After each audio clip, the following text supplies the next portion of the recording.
Bonsoir, Monaco face au Covid-19, émission spéciale crise sanitaire numéro 5. Moins il y en aura, mieux ce sera. Avec le réseau Malizia, la résistance s'organise et les jeunes monégasques tiennent la corde.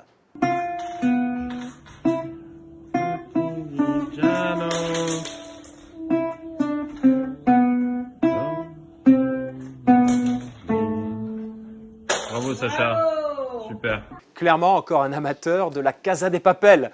Et même s'il fait partie de la résistance et du réseau Malizia, le jeune Sacha n'avait jamais connu cela. Pour la première fois depuis la Seconde Guerre mondiale, un couvre-feu a été mis en place en principauté à partir de ce soir, 22h jusqu'à nouvel ordre. Dans quelques instants, nous serons en ligne avec Richard Marangoni, le directeur de la Sûreté publique, pour connaître tous les détails de ces restrictions de circulation nocturne. Nous retrouverons ensuite un homme qui a deux métiers. Quand il est à l'hôpital, il endort les gens et quand il est sur une scène de spectacle, il les réveille. Hassan de Monaco, à la fois infirmier anesthésiste et humoriste, sera notre invité. Mais tout de suite, le point info avec Alexandra Pani. Bonsoir. Bonsoir Yann Anthony. Alors que des nouveaux cas ont été annoncés sur le territoire monégasque ce week-end, nous souhaitions rappeler dans ce point d'information que le virus ne se déplace pas seul. Ce sont nos déplacements qui le propagent. Il est donc demandé de rester chez soi pour se protéger, mais également protéger les autres. Pour mémoire, outre les déplacements professionnels indispensables, vous pouvez sortir pour effectuer des achats de première nécessité. Vous êtes également autorisé à sortir pour des motifs de santé, pour aider un membre de la famille ne pouvant pas se débrouiller seul, pour la garde d'enfants ou pour une activité physique raisonnée et individuelle et les besoins des animaux de compagnie. Ces déplacements doivent s'effectuer seuls et à proximité du domicile. Gardez toujours une distance d'au moins 1,50 m. On ne le rappellera jamais assez. Merci Alexandra Pani. Un couvre-feu sera mis ce soir en place à Monaco. Nous sommes en ligne avec le directeur de la Sûreté publique. Bonsoir Richard Marangoni. Bonsoir Monsieur Noguer. On franchit un palier supplémentaire à partir de ce soir 22h. Nous ne pouvons plus sortir de chez nous. Effectivement, sur instruction de Son Altesse Sérénissime le Prince Souverain et à l'instar des mesures prises par la préfecture des Alpes-Maritimes, le gouvernement princier a décidé de compléter les dispositions antérieures qui avaient été prises, c'est-à-dire celles du 17 mars courant, et qui portaient déjà une réglementation temporaire des déplacements. Donc les nouvelles mesures qui vont s'appliquer concernent des restrictions aux déplacements nocturnes en principauté de Monaco et qui vont s'appliquer dès ce soir. Et pourquoi prenez-vous cette mesure? Est-ce que vous aviez constaté des déplacements la nuit? Parce que moi j'ai l'impression que c'est plutôt le jour que les gens se déplacent. Écoutez, nous sommes toujours dans le souci d'éviter bien sûr l'accélération de la propagation de l'épidémie. Et dans ce cadre-là, il faut que tout un chacun fasse encore des efforts. Effectivement, si le dispositif actuel est globalement bien respecté, nous constatons qu'il y a encore parfois certains petits manquements. Des groupes de personnes, on constate que des parents sortent avec leurs enfants. Et donc il faut que chacun prenne vraiment conscience qu'il faut se préserver soi-même pour préserver son prochain. Donc si vous voulez, c'est un petit peu la philosophie de ces nouvelles mesures. Très bien. Richard Marangoni, vous disiez à l'instant que cette mesure est prise à l'instar du reste de la préfecture des Alpes-Maritimes. Donc on a vu à Menton, à Nice, à Valoris, il y a eu l'instauration d'un couvre-feu avec des règles un petit peu différentes. C'est le préfet des Alpes-Maritimes qui a tapé du poing sur la table et qui a dit maintenant il faut des règles pour tout le monde? Identique? Alors, si vous voulez, nous envisageons nos mesures en fonction aussi de ce que nous constatons en principauté, bien sûr, même s'il y a une certaine correspondance entre ce qui peut se faire dans les Alpes-Maritimes en principauté. Mais effectivement, il faut que nous renforcions aussi notre dispositif parce que effectivement, il y a encore certains manquements et il faut que ces manquements cessent. Et c'est dans le droit fil de la protection de la population que nous devons assumer. Alors très concrètement, qu'est-ce qu'on n'aura plus le droit de faire? Et puis, qu'est-ce qu'on aura encore le droit de faire après 22 heures? Alors, si vous voulez, entre 22 heures, ces restrictions de déplacement nocturne s'appliqueront donc effectivement entre 22 heures et 5 heures. Jusqu'à présent, je vous rappelle très simplement ce qu'on avait le droit de faire en journée. C'était par exemple d'aller à un rendez-vous médical, de faire du jogging, une activité sportive autour de son domicile, de faire ses courses alimentaires, d'aller à la pharmacie, de sortir son chien, de soutenir des personnes vulnérables. Voilà, grosso modo, ce que vous aviez le droit de faire en journée. Alors moi, mon chien, par exemple, a pris l'habitude de sortir avec moi autour de 23 heures. Elle ne peut plus. Ça sera terminé. Ça, c'est terminé. Il y aura Bon. deux choses qui seront donc interdites de manière globale. Ce sont les déplacements pour effectuer des achats de fournitures nécessaires à l'activité professionnelle et des achats de première nécessité dans les établissements et commerces de proximité autorisés à accueillir du public. Ça, c'est la première mesure.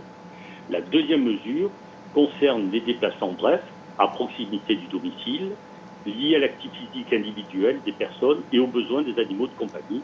Donc en clair, vous n'aurez plus l'autorisation de promener votre chien après 22 heures. Bon, très bien. Il va falloir que je discipline mon chien dans ce cas-là.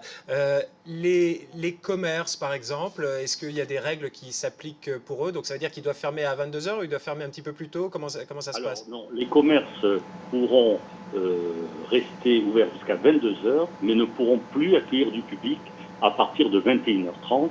D'accord. Et bien sûr, pour permettre aux gens de rentrer chez eux. Je vois en France, l'amende, autour dans les communes limitrophes, 135 €, ça va de 135 à 375 € en cas de majoration. Donc à Monaco, c'est 200 €. Alors ça pourra aller de 75 à 200 €. D'accord, de 75 à 200 €. Très bien. Merci beaucoup Richard Marangoni d'avoir réagi si vite et d'avoir pris le temps de participer à cette émission spéciale Monaco face au Covid-19. Bonne soirée à vous. Il a grandi à Monaco, il est à la fois infirmier anesthésiste et humoriste. Bonsoir Hassan de Monaco. Bonsoir. Je vous appelle Hassan ou Hassan de Monaco? Non, Hassan. Hassan, ça suffit, très bien.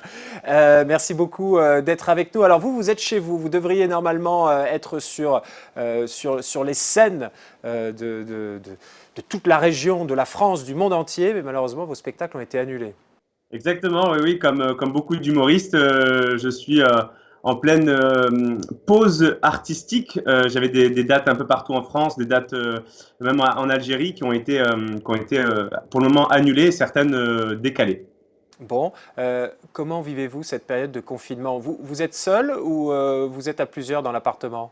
Alors, je suis tout seul dans l'appartement et je le vis plutôt bien, ça fait du bien en fait, parce que j'étais beaucoup en déplacement ces derniers temps, juste avant la période qui devait être celle des Sérénissimes. J'étais en tournée, j'ai joué à Nantes, à Rennes, à Lille, à Genève et voilà, là ça fait du bien de rester là, j'en avais besoin en fait, ça me fait vraiment du bien.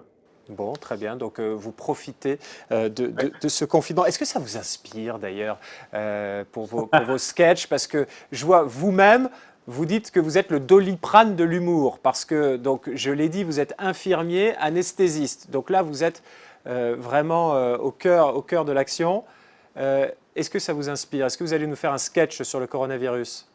Bah écoutez, pour le moment, je ne suis pas encore dans le cœur de l'action parce que je vais reprendre mon activité hospitalière à temps plein la semaine prochaine, vu que je suis en pause artistique et que je pense que je serai plus aidant à l'hôpital. Je pense qu'après tout ça, oui, là déjà ça m'inspire, je note quelques petites idées. Je pense, oui, qu'il y aura quelque chose qui va naître de tout ça. En tout cas, ça nous apprend beaucoup sur nous. Je trouve que c'est très intéressant, oui. On était avec Benoîte de Sévelinge, la directrice du CHPG, hier en ligne, qui disait qu'il y avait aussi un travail d'accompagnement du personnel soignant et une sorte de mise à jour pour aider tout le monde à intervenir sur des patients affectés par ce virus. Est-ce que c'est votre cas? Est-ce que ça va être votre cas? Ça va être mon cas. Moi, j'ai la chance comme je disais, je suis à mi-temps, mais on a des groupes WhatsApp et puis sur les réseaux. Et puis, de toute façon, je suis tenu au courant aussi par mail de la préparation du CHPG vis-à-vis du virus. Donc oui, il y a des mises à jour, il y a une vraie préparation en amont. Moi, je reprends la semaine prochaine à temps plein, donc je pense avoir quelques jours de préparation pour rattraper un peu le décalage que j'ai par rapport à tout ce qui a été mis en place. Mais je suis prêt et je crois qu'on est aussi prêt à accueillir des cas si ça venait à devoir arriver, quoi. Parfois, ce genre de crise, il faut savoir les vivre avec sérénité, avec humour, un peu comme Roberto Benigni dans La Vita è Bella, quelque part. Tiens, petite idée, est-ce que vous ne pourriez pas faire pour notre émission Monaco face au Covid-19 des vidéos un peu de bonne humeur depuis le CHPG? Moi, avec l'accord du CHPG, oui, je crois que ce serait vraiment bien de dédramatiser tout ça, tout en montrant qu'il y a un côté responsable que tout le monde doit avoir. Oui, c'est quelque chose qui me plaît. Et je pense vraiment que là, l'humour encore plus à sa place. Mais plus même qu'à travers que moi, je pense qu'on est justement sur une période où on va tous être confinés, on a du temps pour se retrouver, mais aussi pour peut-être travailler sa créativité. Et moi, j'invite tous les résidents monégasques, tous les monégasques à essayer de trouver des moyens de communiquer pour que pour une fois, les réseaux sociaux soient quelque chose de très positif. Moi, je vais le faire aussi et j'espère qu'on va le faire à tous et qu'on va pouvoir se retrouver à travers ce nouveau moyen de communication. Comment on appellerait ça, cette capsule éventuellement, qui pourrait intégrer le réseau Malizia? Je ne sais pas comment on pourrait appeler ça. Je ne sais pas, mais Hassan avec face au coronavirus. C'est pas mal. Je pense qu'il y aura un truc intéressant. Confinement. Bon, écoutez. Ça pourrait être une série. Moi, je vois bien une série qui s'appellerait Confinement. C'est un truc un peu comme Contagion, mais un peu grave et qui serait complètement décalé comme justement H, la série H. Je pense qu'il y aura un truc là-dessus, quoi. Ce serait intéressant, ouais. Eh ben, on va commencer par Monaco Info la semaine prochaine. On se donne rendez-vous. Merci Hassan 2. Merci à vous. Et allez Hassan 2, Hassan 2 Monaco. Vous allez vous occuper de nous et de nos malades et puis aussi nous faire rire un petit peu. Merci d'avoir été avec nous. Merci à vous. Tout de suite, les infos pratiques avec Alexandra Pani. Un point info pratique, Yann Ottoni tourné vers la solidarité. Dans son dernier communiqué de presse, le prince Albert II avait signé « Patience, confiance, courage et solidarité », une solidarité relayée par les réseaux sociaux, notamment à l'égard du personnel soignant. En France, une manière simple d'aider les hôpitaux a vu le jour pendant cette crise sanitaire sans bouger de chez vous. Il suffit d'envoyer un SMS, comme vous pouvez le voir, au 92 111 pour faire un don de 5 €. Et localement, l'AS Monaco Basket Amateur, l'AS Monaco e-sport et la Monaco e-sport Fédération lancent un événement e-sportif dont les fonds seront reversés au centre hospitalier Princesse Grasse.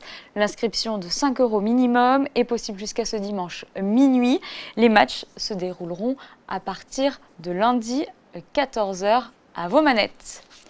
Autre initiative solidaire, la Croix-Rouge monégasque et la mairie se mobilisent pour mieux accompagner les aînés. La mairie étend donc son service de distribution de repas à domicile aux aînés de plus de 70 ans et aux personnes fragiles résidentes en principauté. La Croix-Rouge monégasque propose quant à elle un service de livraison pour les produits pharmaceutiques. La livraison est effectivement un bon moyen de rester chez soi. Plusieurs commerçants proposant des produits frais offrent à présent ce service. Bouchers, maraîchers, poissonniers. La liste et les contacts sont à retrouver sur les réseaux sociaux de la mairie de Monaco. Lors de cette première semaine de confinement, nous avons pu parler dans cette émission avec beaucoup d'acteurs de cette crise, car finalement nous sommes tous des acteurs de cette crise, que l'on soit en salle d'opération ou chez soi. C'est comme ça qu'on protège les autres. Juste avant que les mesures de confinement ne soient prises, nous avons vu en début de semaine de longues files d'attente devant certains magasins, notamment les magasins U de la Principauté. Et on a voulu faire le point avec Yann Laëlec, le monsieur U de Monaco. Et je lui ai demandé quels étaient les produits sur lesquels les gens s'étaient précipités. C'est des produits essentiellement de première nécessité, tout ce qui est conserve, surgelé, pâtes, riz, farine, lessive, papier hygiénique, voilà. Pour l'essentiel, c'est ces produits. Peut-être que vous avez la réponse, pourquoi le papier hygiénique ? Je ne saurais pas vous le dire, mais ça s'est vérifié dans tous les magasins de France et de Navarre. Les rayons de papier hygiénique ont été complètement dévalisés. Bon, on mène l'enquête pour comprendre pourquoi il y a une ruée sur le papier hygiénique. J'ai toujours pas compris moi-même à ce stade. Y a-t-il, Yann Laëlec, des risques de rupture de l'approvisionnement ? Est-ce que vous risquez vous-même, en tant que grande surface, de manquer ? Non, absolument pas. Alors, Nous, ce qui s'est passé, c'est qu'effectivement, les rayons se sont vidés parce qu'effectivement, l'activité a été imprévisiblement élevée. Donc, évidemment, on n'avait pas le stock pour y faire face. Mais ce qui est évident, c'est qu'aujourd'hui, toutes les plateformes de la grande distribution sont alimentées totalement normalement et que donc les rayons vont être réapprovisionnés au fur et à mesure de nos approvisionnements qui se déroulent totalement normalement. Alors, il est bien évident que le circuit a été complètement désorganisé, ce qui fait que certaines références vont manquer, bien évidemment, mais d'une façon générale, il y aura des pâtes, il y aura du riz, il y aura du papier hygiénique, il y aura de la lessive pour tout le monde et en quantité illimitée pour tout le monde. Ça, il n'y a pas de souci de ce côté-là. Voilà, pas de souci dans l'approvisionnement, c'est déjà une bonne nouvelle. Dès que les mesures de confinement ont été annoncées, nous avons pu joindre le ministre de l'Intérieur, Patrice Célario, pour lui demander ce que l'on avait le droit de faire ou de ne pas faire. Je répondrai simplement, c'est qu'il faut que l'on reste chez soi, sauf pour des déplacements que l'on considère comme étant indispensables, impérieux. Quels sont ces déplacements indispensables, impérieux? C'est ceux qui permettent d'aller faire les courses, parce qu'il faut bien manger, bien évidemment, donc commerce de proximité, ce qui touche à la santé, pour pouvoir aller à un rendez-vous médical ou aller prendre des médicaments, ce qui touche à des événements familiaux impérieux, pour s'occuper d'une personne, porter assistance à un membre de la famille ou pour la garde des enfants, ce qui est de prendre un petit peu l'air parce que se confiner en permanence, c'est parfois sur une période longue un peu compliqué. Donc pouvoir un petit peu s'aérer, faire un petit peu de sport, à condition que ceci soit sans esprit, sans motif, sans objet de regroupement.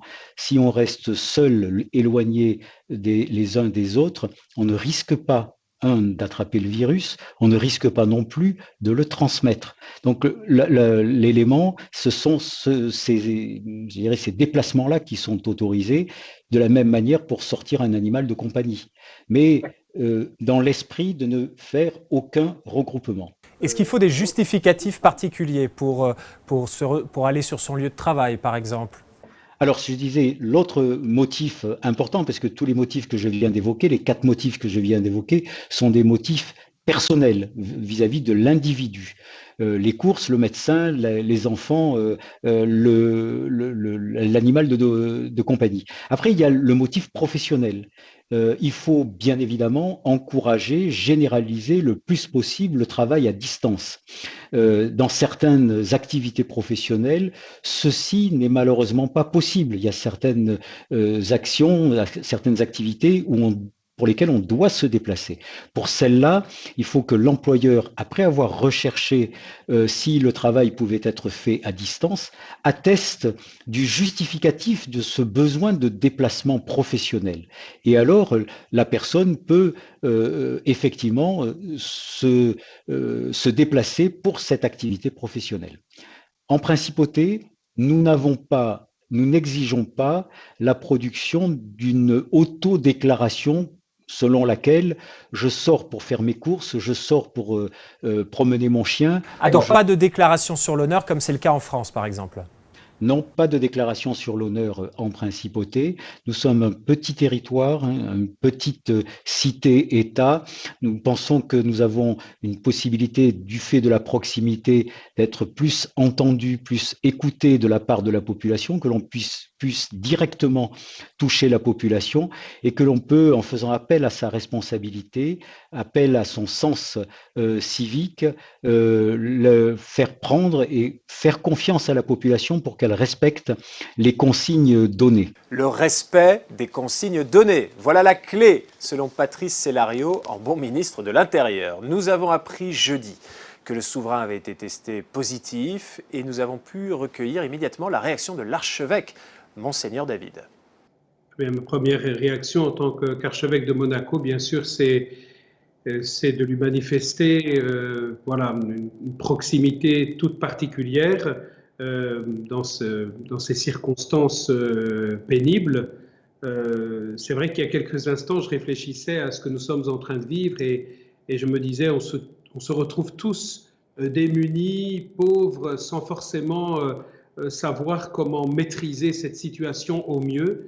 Et voilà que effectivement j'apprends cette nouvelle et qui m'attriste et qui nous montre que nous devons vraiment, oui, dans une forme de solidarité, nous tenir encore plus et nous soutenir encore plus les uns les autres. Et je souhaite bien évidemment que notre prince retrouve vite toute sa santé. Vous, Monseigneur, l'une des premières décisions que vous avez prises en arrivant ici à Monaco, c'est de dire aux fidèles de ne pas venir à la messe.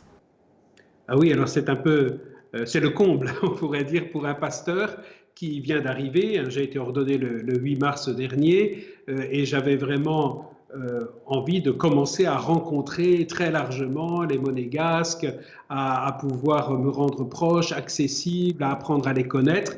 Et effectivement, à cause de cette épidémie, eh bien, j'ai dû prendre des décisions de restriction, de suppression, d'annulation, mais sans pour autant abandonner ceux qui nous sont confiés. Voilà pourquoi, quotidiennement, nous avons prévu et organisé des rendez-vous de prière qui sont diffusés et auxquels chacun peut s'unir chez lui.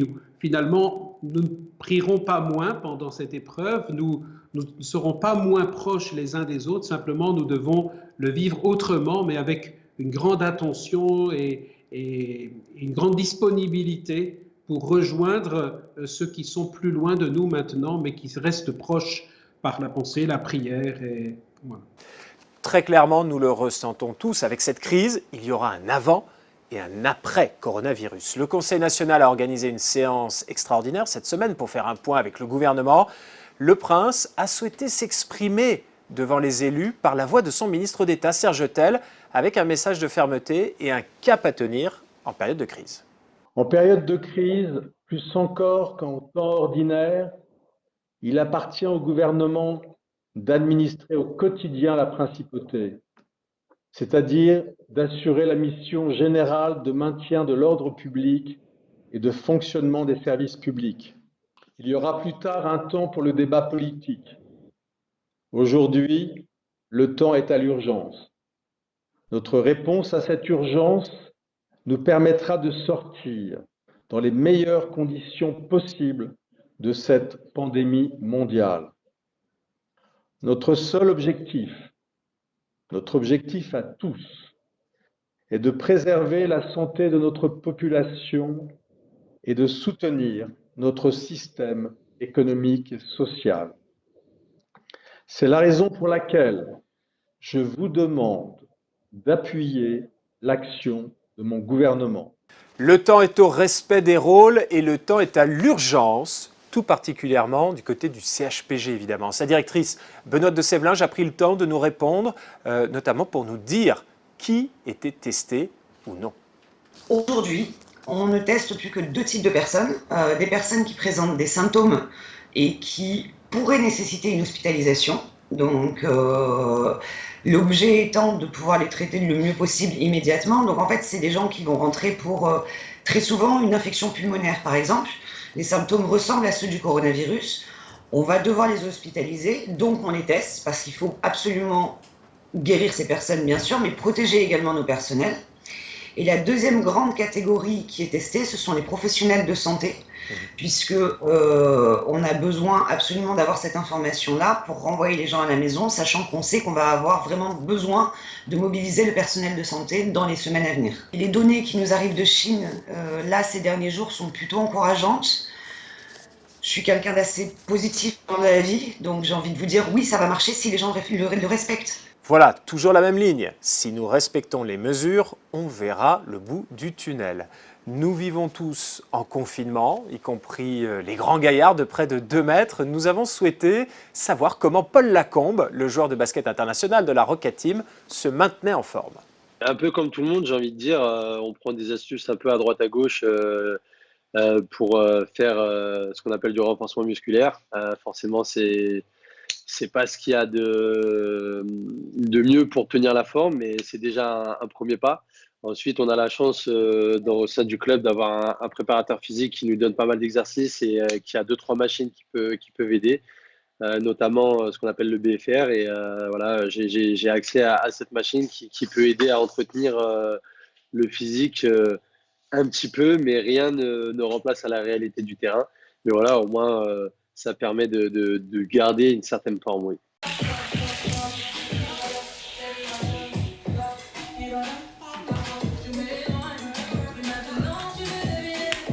C'est l'avantage d'avoir un garçon. Il y a pas la voiture. Vas-y, on te regarde, vas-y. Wow. Bon, donc vous êtes le spécialiste du Hot Wheels, Paul Lacombe. Ouais, c'est ça, ouais. Il est encore un peu petit pour faire tout seul, donc je l'aide un peu. Et je sais pas qui s'amuse le plus entre les deux. Et du coup, ça fait notre petite quotidienne. Voilà, on essaie. Moi, j'essaie de réfléchir à de nouvelles choses. Et ça l'amuse, ça l'occupe pas mal de temps. Donc, c'est l'essentiel. C'est vrai que dans ces moments-là, faut trouver des choses à faire. Allez, c'est parti pour le best-of des réseaux sociaux qui se déchaînent littéralement sur le coronavirus.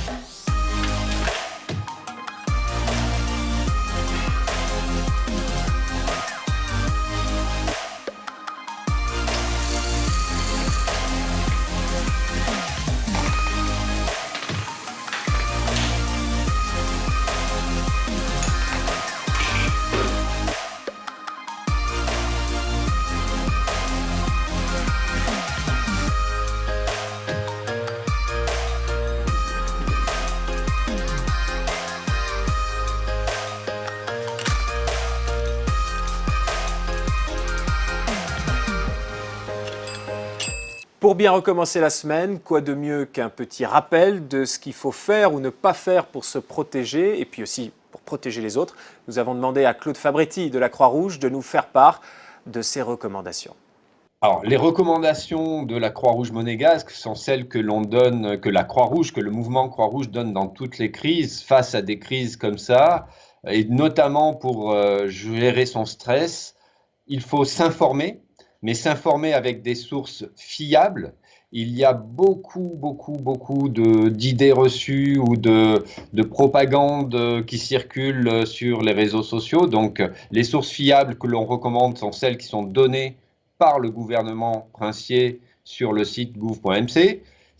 Les sources fiables sont celles qui sont données par l'OMS, l'Organisation mondiale de la santé, et également les recommandations que donne la Croix-Rouge monégasque et la Croix-Rouge internationale. Donc, Claude Fabretti, vous êtes sur Monaco Info ce soir, donc nous sommes une source crédible, fiable. Vous êtes une source crédible, et j'ai vu que vous diffusiez aussi d'autres reportages parce que il est inutile de rester branché sur des chaînes d'information 24 heures sur 24, c'est source d'anxiété.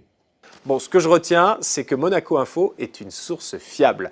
Monaco face au Covid-19, c'est votre programme. À vous de nous alimenter en rejoignant le réseau Malizia et à nous de vous informer 7 jours sur 7 à 19h tout le temps de cette crise. À demain sur Monaco Info.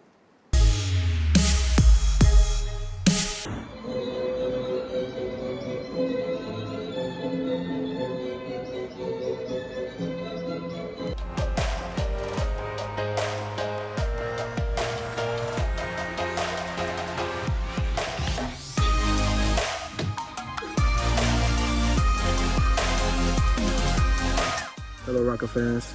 We're all missing basketball, but let's stay strong together until we meet again in the arena. Can't wait to see you.